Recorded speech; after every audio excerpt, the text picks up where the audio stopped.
এই অচিন দেশে সে কোনো পথঘাট চেনে না। হাঁটতে হাঁটতে অনিল একটা মাঠের ধারে আসে। সে দাঁড়িয়ে পড়ে, কারণ সে কোথায় যাবে সে তো জানে না। সে হাঁপিয়ে যায়, তবু সে হাঁটতে লাগে। তার মনে তখন একটাই প্রশ্ন, কোথায় দিদিমা তুমি, কোথায়? কোথায় আমি তোমায় খুঁজবো? আর ভালো লাগছে না আমার। কোথায় দিদিমা তুমি, তুমি কোথায়? অবশেষে সে এক বাঁশবাগানের ধারে এসে পড়ে। তার মনে একটু খটকা লাগতে শুরু করে।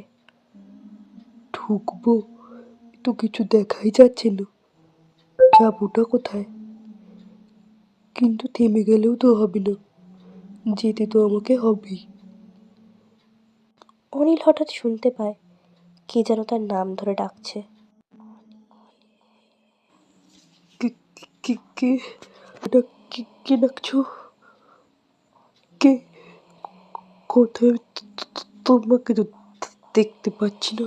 কে ডাকছো আমাকে? আমাকে কে যেন?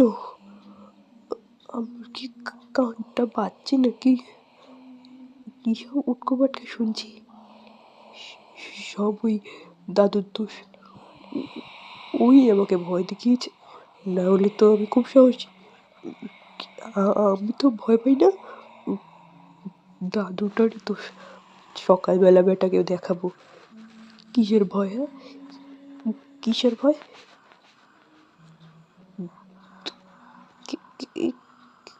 কানটা কি বাজছে? সব কিছুকে উপেক্ষা করে অনিল সে বাঁশবাগানে ঢুকেই পড়ে। কিন্তু হায়, কিছু দূর চলার পরেই যে এক বিপদ ঘনিয়ে আসে। সে আবার সেই ডাক শুনতে পায়। এ কি? কে কে? এত ভুল তো শুনবো না আমি। হ্যাঁ, এত ভুল ডাকছো আমাকে? বলো বলো, কে ডাকছো? এভাবে কেউ ভয় দেখায়? সামনে আসো। কে ডাকছো বলো? কে? বলো আগে, কে কে? কে? আরে এ কি? কি? আমাকে ছাড়ো, আমার হাত চলছে না, আমার পা চলছে না। কোথায় নিয়ে যাচ্ছ আমাকে?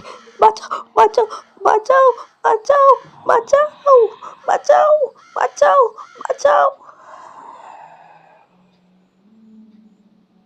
পরদিন সকালবেলা এক চাষি অনিলের দেহটাকে দেখতে পায়। সে বলে, ও হারান ঠাকুর, বলছি এই পোলাটারে চেনো নাহি? আমি তো চিনি না, এই ছেলেটাই তো